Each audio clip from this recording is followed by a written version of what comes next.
नमस्कार, मैं विष्णु शर्मा आप सभी का आपके ही अपने चैनल विष्णु एडीपी में हार्दिक स्वागत करता हूं। आज की स्टोरी आपका महत्व बताने वाली है, आप कितने खास है बताने वाली है, आपको जरूर पसंद आएगी। हम पुराने जो हमारे स्टूडेंट हैं, सब्सक्राइबर्स हैं, उन्हें बहुत सारी चीज़ें अभी जो ट्रांसलेशन से रिलेटेड है वो सभी आ जाती है, कमेंट्स भी करते हैं सर अब हम स्टोरी आप जो बताते हैं हम पहले से इसका ट्रांसलेशन बहुत सारा कर लेते हैं, ग्रामेटिकल रूल भी पता चलते आ रहे हैं। क्यों? क्योंकि बहुत ज़्यादा प्रैक्टिस किया उन्होंने, बार बार स्टोरी सुनी है, भले वो लोग घर में जाके रटे नहीं, याद नहीं किए हों, बस स्टोरी को सुन रहे हैं और उनकी इंग्लिश अच्छी होती जा रही है। यदि आप नए स्टूडेंट हैं तो आज आप देखेंगे आपको क्या क्या फ़ायदा मिलता है। जैसे यहाँ पे देखिए एज लिखा हुआ है, बट यहाँ पे डी भी है। जिन्हें नहीं पता है साइलेंट लेटर के बारे में वो एड्ज पढ़ेंगे, एड्ज, बट एक्चुअल में एज होता है, एज यानी किनारा। तो ये सभी छोटी छोटी चीजें यहाँ पे बताई जाती है, तो आप लोग को बहुत सारा यहाँ पे प्रॉफिट होता है प्रोनाउंसिएशन, उच्चारण को लेकर, ट्रांसलेशन के तरीके, वर्ब्स के फॉर्म्स, टेंसेस और बहुत सारी छोटी छोटी चीजें, लेकिन बहुत ही जरूरी चीजें। तो चलिए स्टार्ट करते हैं आज की शानदार कहानी, द प्राइसलेस ट्रेजर। प्राइसलेस का मतलब अमूल्य, है ना, अमूल्य खजाना। चलिए देखते हैं भाई अमूल्य खजाना क्या है। वंस, एक बार, a man stood on the edge of a river. एक आदमी एक नदी के किनारे पर खड़ा था। स्टैंड का सेकेंड फॉर्म होता है स्टूड, तो ये पास्ट सिंपल टेंस का हो गया, सब्जेक्ट के बाद वर्ब का सेकेंड फॉर्म, तो स्टैंड का स्टूड हो गया। नदी के किनारे खड़ा था, ready to end his life, अपने जीवन को अंत करने के लिए तैयार, यानी अपने जीवन को खत्म करने को तैयार, जान देने के लिए तैयार, नदी के किनारे खड़ा था। The burden of debt had crushed his spirit. Burden यानी होता है बोझ, ऑफ डेट, यहां पर भी डेप्ट नहीं पढ़ेंगे, बी साइलेंट होता है, डेट यानी होता है कर्ज, ऋण, है ना, उसे हम डेट कहते हैं। हैड क्रश्ड हिज स्पिरिट, उसकी आत्मा को कुचल दिया था। किसने? कर्ज ने उसकी आत्मा को कुचल दिया था, यानी इतना ज्यादा उसका उधार हो चुका था। एंड ही बिलीव्ड, और वह मानता था, there was no way out, कोई भी रास्ता नहीं है। वे आउट यानी बाहर निकलने का रास्ता। देयर इंट्रोडक्टिव वर्ड है, वहां था, ऐसे बोलने की जरूरत नहीं है। वैसे देयर का मतलब वहां होता है, but was, were, is, am, are, आपको यहां पे देखेंगे यदि हेल्पिंग वर्ब मिल रहा है इसके बाद आपको, है ना, एम तो खैर नहीं आएगा, तो आप समझ जाइए कि ये इंट्रोडक्टिव वर्ड है। There was no way out, वहां कोई रास्ता नहीं था, ये हम नहीं बोलना, वहां हमें बोलने की जरूरत नहीं है, कोई रास्ता नहीं था, है ना, उसे लगता था कि कोई रास्ता नहीं है बाहर निकलने के लिए। टीयर्स फिल्ड हिज आईज, उनके, है ना, उसके आंखों में आंसू भर आए थे। एज ही स्टेप फॉरवर्ड, जब वह आगे बढ़ा, कदम बढ़ाने को स्टेप कहते हैं, सेकेंड फॉर्म स्टेप्ड, जैसे ही वह आगे बढ़ा, preparing to drown himself, drown यानी डुबाने के लिए, खुद को डुबाने की तैयारी में, ये देखिए खुद को डुबाने की तैयारी में जब वो आगे बढ़ा, जस्ट देन, ठीक तभी, a wise saint happen to pass by, है ना, वाइज यानी होता है बुद्धिमान, ज्ञानी, एक ज्ञानी संत, हैपन, हैपन यानी हुआ, क्या हुआ, टू पास बाय यानी वहां से उनका गुजरना हुआ। किनका गुजरना हुआ? एक ज्ञानी संत का। सीइंग, देखकर, है ना, the man's desperate act. Desperate क्या होता है? आप सभी जानते हैं डिस्परेट यानी हम जिसे बोलते दयनीय हालत, उसके कार्य, है ना। The saint quietly rush forward, संत, सॉरी क्विकली है, क्विकली यानी तो जल्दी से, रश यानी तेजी से जाना, फॉरवर्ड यानी आगे, वो जल्दी से उसके आगे, उसके पास गए।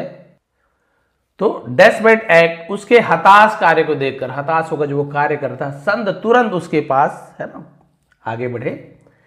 And pulled him back to safety, pulled him और उसे खींचा, बैक यानी वापस, सेफ्टी यानी होता है बहुत ही सुरक्षा के साथ, और उसे खींचकर सुरक्षित स्थान पर ले गया। The man collapsed on the river bank, और वो आदमी कोलैप्स यानी गिर गया, ऑन द रिवर बैंक, नदी के किनारे, तो बैंक यानी भी किनारा होता है।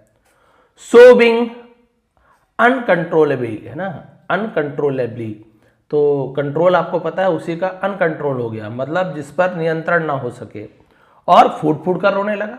सोबिंग यानी होता है रोना, सिसकना, बिना कंट्रोल के, बिना संतुलन के, या हम बोल सकते हैं बहुत ज्यादा रोने लगा। द सेंट जेंटली आस्क्ड, संत ने विनम्रता से बड़े ही प्यार से पूछा, why were you trying to end your life. Why were you trying, ये पास्ट कंटिन्यूअस टेंस का इंट्रोगेटिव सेंटेंस है। वाज या वर के साथ एनजी फॉर्म और उसके पहले WH फैमिली का वाई मिल रहा है, तो सब्जेक्ट के पहले हेल्पिंग वर्ब आ जाए तो ये क्वेश्चन मार्क बन जाता है, प्रश्नवाचक चिन्ह बन जाता है। यानी तुम अपना जीवन खत्म करने की कोशिश क्यों कर रहे थे। माई सन, मेरे बच्चे, मेरे बेटे क्यों खत्म कर रहे थे अपना जीवन। द मैन रिप्लाइड, आदमी ने उत्तर दिया, I am drowning in depth, है ना, ड्राउनिंग यानी डूब रहा हूं, तो ड्राउन कहते हैं डूबना। तो इज एम आर के साथ एनजी फॉर्म ऑफ वर्ब में तो प्रेजेंट कंटिन्यूअस, रहा हूं, रही हूं। डेट यानी कर्ज, मैं कर्ज में डूब रहा हूं। आई हैव नो मनी, मेरे पास पैसे नहीं है। हैव यानी पोजीशन बताता है, मेरे पास क्या है, यहां पर नो यानी नहीं, मेरे पास पैसे नहीं है। नो होप, उम्मीद नहीं है। एंड नो वे, और रास्ता नहीं है। टू रिपे, रिपे यानी चुकाना, है ना। व्हाट आई ओ यानी जो कुछ भी मेरे पास है, जरिया है, उसे चुकाने का मेरे पास कोई भी जरिया नहीं है। तो इसे ओ कहते हैं। ओ यानी भी होता है ऋणी होना, कर्जदार होना, देनदार होना, उसे ओ कहते हैं। तो जिस किसी का भी मैं कर्जदार हूं उसे चुकाने का मेरे पास ना ही उम्मीद है, ना ही पैसे है, कोई तरीका भी नहीं है, रास्ता भी नहीं है। Death seems easier than living with this shame, मृत्यु सीम्स यानी लगता है, ईजियर यानी आसान लगती है, देन कंपेयर करते तो देन का यूज करते हैं, कंपैरेटिव डिग्री ER का यूज करते हैं। Living with this shame, shame यानी शर्मिंदगी, यानी इस शर्मिंदगी के साथ जीने से तो मरना आसान लगता है। The saint listen calmly and said, संत ने लिसन यानी सुना, यहां पर भी टी साइलेंट है, लिस्टन नहीं पढ़ेंगे, लिसनड ऐसे। कामली, यहां पर भी एल साइलेंट है, कालमली नहीं बोलेंगे, कामली यानी शांति से। एंड सेड, और कहा, your date can be repaid, ये देखिए तुम्हारा कर्ज चुकाया जा सकता है। अरे वाह, संत ने तो बढ़िया रास्ता दिखा दिया, तुम्हारा कर्ज चुकाया जा सकता है।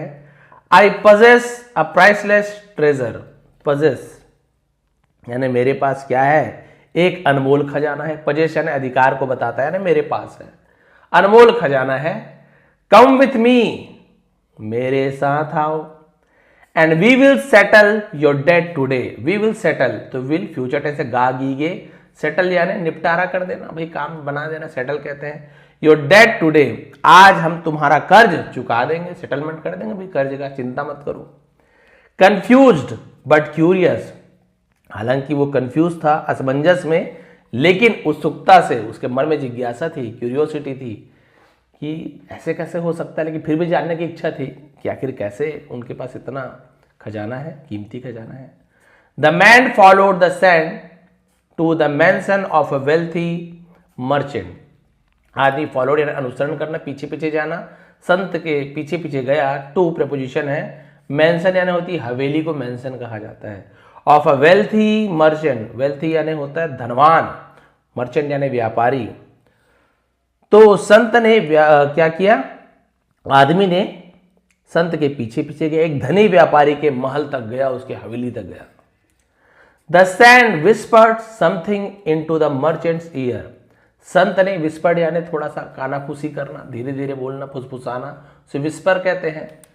तो समथिंग यानी कुछ, इनटू यानी होता है में, द मर्चेंट्स ईयर, व्यापारी के कान में संत ने कुछ फुसफुसाया, धीरे से कुछ कुछ बोला।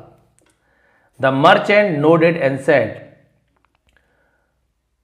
व्यापारी नोडेड यानी हामी में सिर हिलाना, हाँ बोल के सिर हिलाते हैं ना हम लोग, हाँ बिना बोले सिर हिलाते, उसे नोडेड कहते हैं, नोट कहते हैं, nodded second form.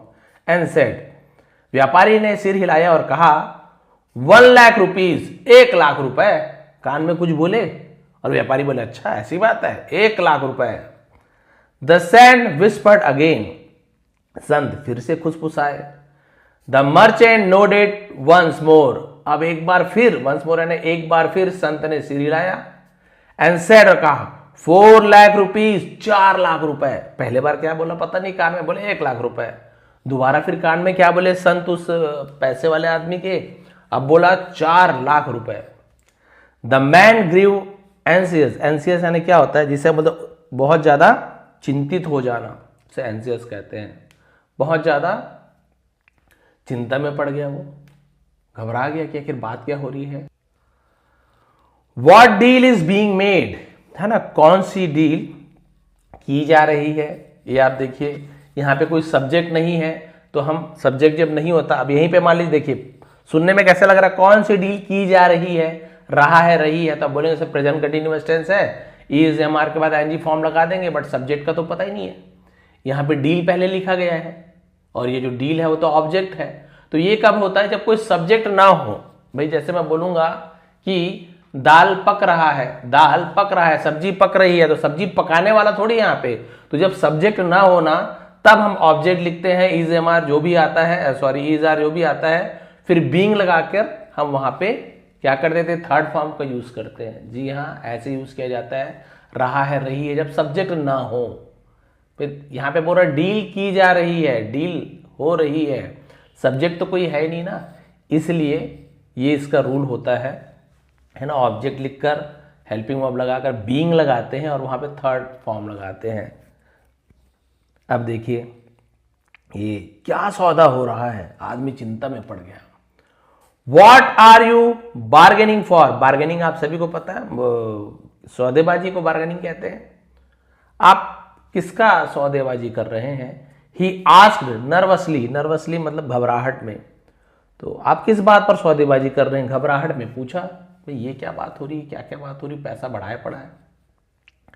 The saint turn to him and said, संत उसकी तरफ मुड़े और कहा, the merchant is willing, willing यानी इच्छा है, टू पे चुकाने की, 1 लाख रुपीज 1 लाख रुपए, for one of your eyes यानी तुम्हारे आंखों में से एक आंख के लिए 1 लाख रुपए देने की इच्छा रखता है।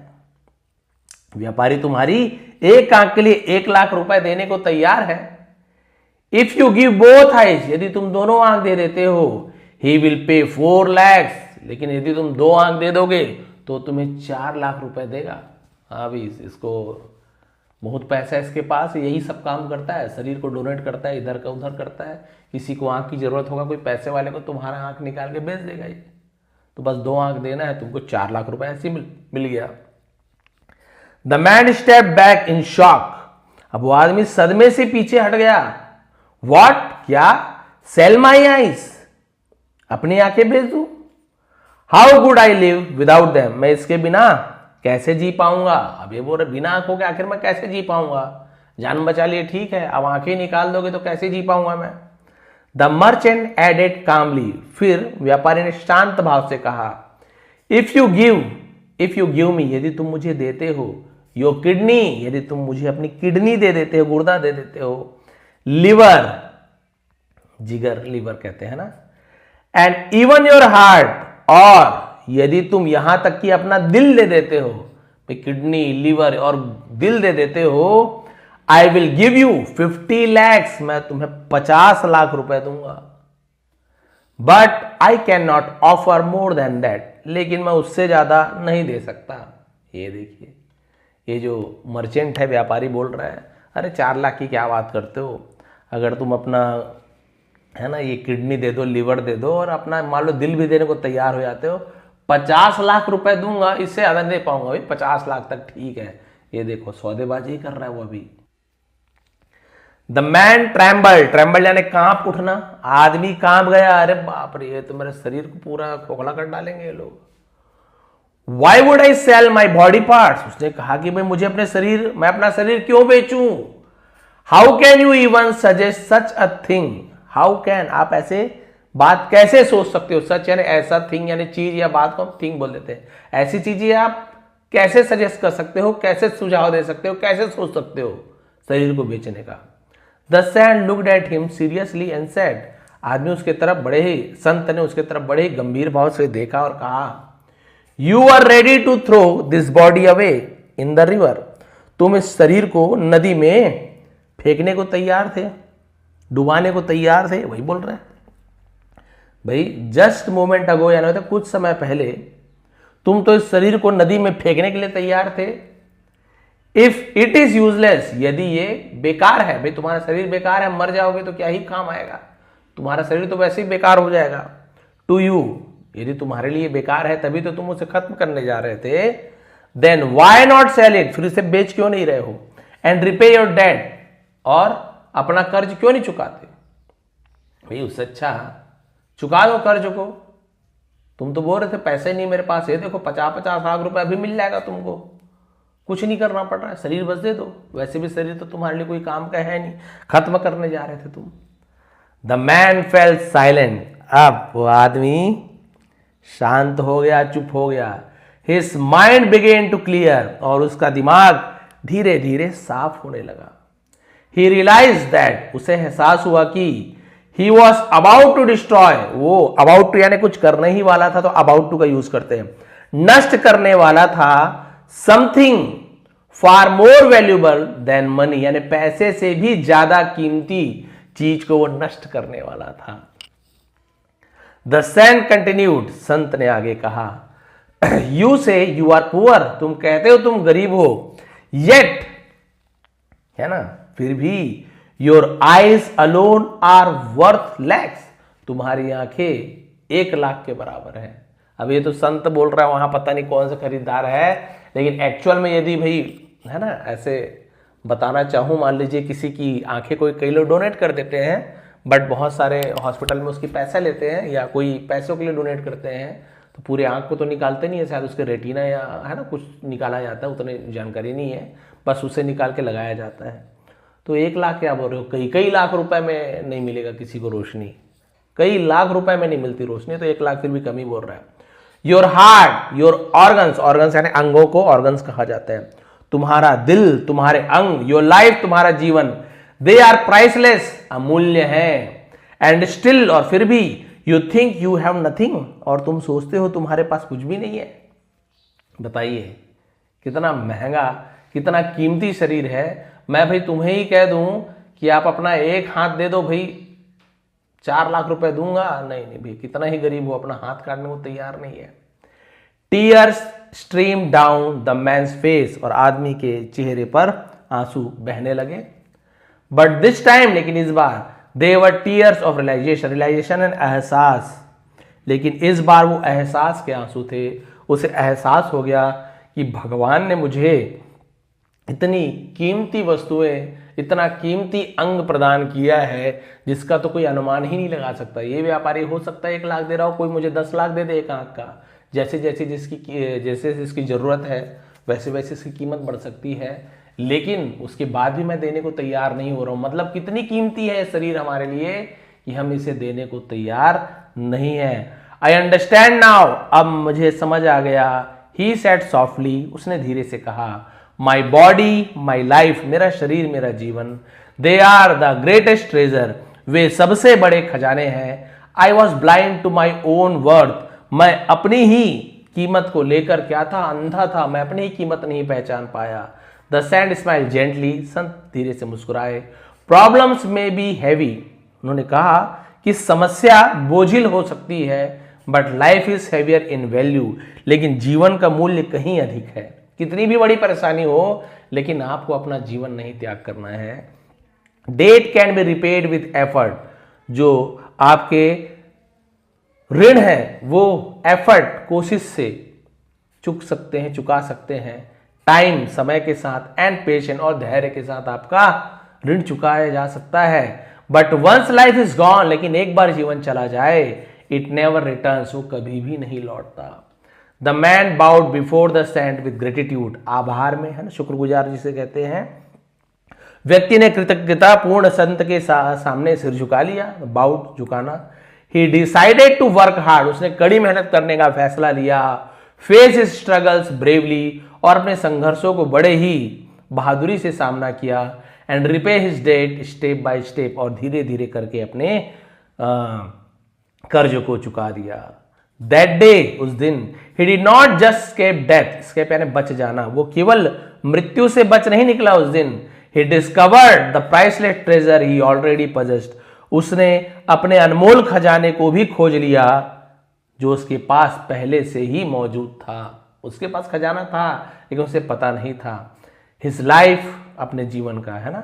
मोरल शिक्षा क्या मिलती है? नेवर अंडर एस्टिमेट यानी कम आंकना the value of your life, अपने जीवन के मूल्य को कभी भी कम मत आंकिए। You are far more precious, आप बहुत ज्यादा कीमती है then any problem you face, जो आप किसी भी समस्या से आप जो जूझ रहे हैं, कोई भी समस्या का जो आप सामना कर रहे हैं, उससे कहीं ज्यादा कीमती आपका शरीर है, आपका जीवन है। तो आप ऐसे परेशानियों के लिए अपने जीवन का त्याग ना करें, उसके बारे में सोचे ही ना। भगवान ने आपको बुद्धि दी है, हाथ पैर दिए हैं, है ना, सोचने समझने की जो शक्ति मिली है, आंखें मिली है, सुनने के लिए कान मिला है, इसका यदि आप सही उपयोग करते हैं तो आपके जीवन में पहली बार तो कर्ज आने की नौबत नहीं आना चाहिए। यदि आप सही उपयोग करते हैं, कर्ज आ भी जाती, पहली बात तो ये कि ऐसा कार्य ना करें कि आपको ऐसे कर्ज लेने पड़े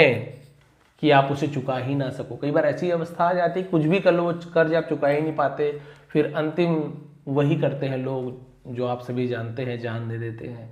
लेकिन क्या इसके बाद समस्या का हल हो जाता है? क्या कर्जदार जो रहते हैं वाकई में ऐसे होता है कि भाई कर्ज देने वाला यदि उसकी मृत्यु हो गई तो क्या वो परिवार वाले को छोड़ देते हैं? ऐसा क्या होता होगा? मुझे तो नहीं लगता ऐसा होता होगा, क्योंकि मैंने तो बहुत सारे ऐसे केसेस देखे हैं कि उनके जाने के बाद उनकी पत्नी उनके बच्चे के बड़े होते तक के भाई वो पीछा नहीं छोड़ते। कर्ज जो लिया है परिवार वाले को भी चुकाना पड़ जाता है, यहाँ तक कि कर्ज चुकाने के लिए उनका घर भी बिक जाता है, उनके पास जो भी साधन है, गाड़ियाँ वाड़ियाँ जो भी हो, सब बिक जाते हैं। हो सकता है पहले ही बिक गए हों। अब जो परिवार का एक सहारा था, आप जो है सहारा, बहुत से घर में ऐसे होते हैं एक ही पुरुष या एक ही महिला कमाने वाली होती है, वो भी यदि अपने परिवार को अकेले छोड़ के चले जाए तो एक हिसाब से कहा जाएगा कि वो बहुत बड़ा स्वार्थी है। बोलेंगे सर मरने वाला स्वार्थी कैसे हो सकता है? स्वार्थी है, वो अपने दुख को सहन नहीं कर पा रहा है, अपनी जान देकर अपना पीछा छुड़ा लिया ये सोच रहा है। लेकिन आप सोचिए उसके परिवार में जो उसकी पत्नी है, उसके जो बच्चे हैं और उसके माता पिता होंगे जो इस पर ही आश्रित हैं, उनका क्या होगा? अब वो बेचारे खाने पीने के लिए पैसा जमा करें कि उनका ऋण चुकाए, कि उनकी उधारी चुकाएं, कि उनकी गालियां सुने, कि कभी मार खाएं, कि कभी दर दर की ठोकर खाएं। उनके जीवन को नर्क बनाकर आप स्वर्ग जाने की अपेक्षा करते हो। और वैसे भी जो आत्महत्या करने वाले कभी स्वर्ग नहीं जाते, क्योंकि आपने भगवान के बनाए हुए शरीर को, माता पिता के दिए हुए शरीर को खुद नष्ट करने का अधिकारी आप नहीं हो। भगवान की ही इच्छा है, वही ले जाएंगे, आप अपने आप से नष्ट नहीं कर सकते। तो ये सबसे बड़ी कायरता भी मानी जाती है। हालांकि बहुत से लोग कमेंट्स भी करते हैं कि सर आप नहीं समझ पाओगे उनकी स्थिति को, जो है जैसे है। तो वही मैं कहना चाहूँगा कि ठीक है, आपको पता है ना ऐसी स्थिति आती है, ऐसी परेशानियाँ आती है कि आप सहन नहीं कर सकते, तो अभी से ही आप ये गांठ बांध लीजिए कि आप या तो अपनी इच्छाओं को इतना मत बढ़ाइए, बोलते ना चादर से ज़्यादा पैर ना पसारिए। बिल्कुल हमारे जो पुराने लोगों ने जो कहा है, हमारे बड़े बुजुर्गों ने जो कहा है, बहुत ही सच कहा है। जितनी चादर उतने पैर पसारो, उसके आगे फिर समझ रहे हो ठंड बढ़ जाएगी। तो यहाँ पर आपको ध्यान देना है कि आपके पास जितनी इनकम है उसके हिसाब से ही खर्च कीजिए। कभी ऐसे मत कीजिए कि चलो मैं तो लोन चुका लूँगा। भाई आज की स्थिति अच्छी है, आप आज अच्छा कमा रहे हैं, भगवान न करे कल आपकी स्थिति वैसी ना रहे और आप खर्चे बहुत सारे बढ़ा लिए हैं, बड़े बड़े कार ले लिए हैं, बहुत सारी एसी लगा ली, हर रूम में बिल आ ही रहा है, बहुत सारी लोन लेके बैठे हैं, घर को ज़बरदस्ती आपने महंगा बना लिया, इंटीरियर दुनिया भर की चीज़ें लगवा ली है कि अभी तो बिजनेस अच्छा चल रहा है, पता चला भगवान न करे बिजनेस ठप हो गई, आप लोन ही चुकाने के लायक नहीं हो रहे, घर में खाने की क्या बात है। बहुत ज़्यादा इच्छाएं रखनी अच्छी बात है, लेकिन उसके लिए आप वैसी मेहनत कीजिए, वैसे पैसा है तो करिए, नहीं है तो कोई बात नहीं। क्या व्यक्ति बिना इंटीरियर वाले घर में नहीं जिंदा रहते? बिल्कुल जिंदा रहते हैं, खुश रहते हैं, बहुत अच्छे से रहते परिवार के साथ। क्या बड़ी सी कार नहीं है BMW तो व्यक्ति खुश नहीं है? बिल्कुल खुश है। कई लोग तो टाटा नैनो में खुश है, कई अपनी साइकिल में खुश है। परिवार वाले को आप देखेंगे बढ़िया साइकिल में पत्नी को पीछे बैठाए हैं, बच्चा सामने बैठे, खुश है। तो पैसों से खुशी का डायरेक्ट लेन देन नहीं है। हालांकि पैसे से खुशियां आती हैं, लेकिन पैसे वाले खुश हो इसकी गारंटी कोई नहीं दे सकता। बड़े बड़े पैसे वाले को आत्महत्या करते हुए आप देख लेंगे, परिवार का टेंशन, इसका टेंशन, बीवी वो भी दुनिया भर का। तो आप कभी भी पैसों से खुशियों का डायरेक्ट आप सीधा सीधा उसका आप नहीं लगा सकते। कहीं भिखारी खुश रहते हैं आप बोलो, है ना, बहुत सारी चीज़ें हैं। तो वही वाली बात है। पहली बात तो ये कि अपने आप पर कर्ज उतना मत आने दें। बहुत सोच समझ कर कर्ज लें। दूसरी चीज़, आ भी गई तो आप कभी हताश ना हो, दिन रात एक करें, मेहनत करें, कुछ भी करें, बुद्धि लगाएं, लोगों से सलाह लें, कुछ करें, मदद मिल सके तो मदद लें, कैसे भी करें, लेकिन उम्मीद ना छोड़ें, क्योंकि मेहनत करने वाले और उम्मीद रखने वालों को भगवान साथ देते हैं। लेकिन आप खुद ही उम्मीद हार जाओगे और यहाँ से चले जाओगे। आपका भगवान इतना अमूल्य शरीर दिया हुआ है जिसका उपयोग करके आप बहुत पैसे कमा सकते हो, ऋण चुका सकते हो, लेकिन उस शरीर को ही आप नष्ट कर देते हो। आप तो चले ही जाते हो, पीछे परिवार वाले को और भी ज़्यादा दुखी करके चले जाते हो। वो रोज़ आपको बोलेंगे कि आपने ऐसा क्यों किया, आप तो चले गए, हम तो पल पल मर रहे हैं, कम से कम आप थे तो हमारे पास उम्मीद थी कि कुछ ना कुछ करेंगे, कुछ ना कुछ हम मिलकर, है ना, इसका उपाय ढूंढ लेंगे। लेकिन कभी ऐसे नहीं करना है, कभी परिवार वालों को अकेले छोड़ के नहीं जाना है। ये सबसे बड़ा, है ना, पाप माना जाएगा जो अपनी जिम्मेदारियों से, है ना, हट जाता है, पीछे हट जाता है और अपने शरीर को ऐसे अंजाम देते। कभी भी ऐसा कायरता भरा कार्य नहीं करें।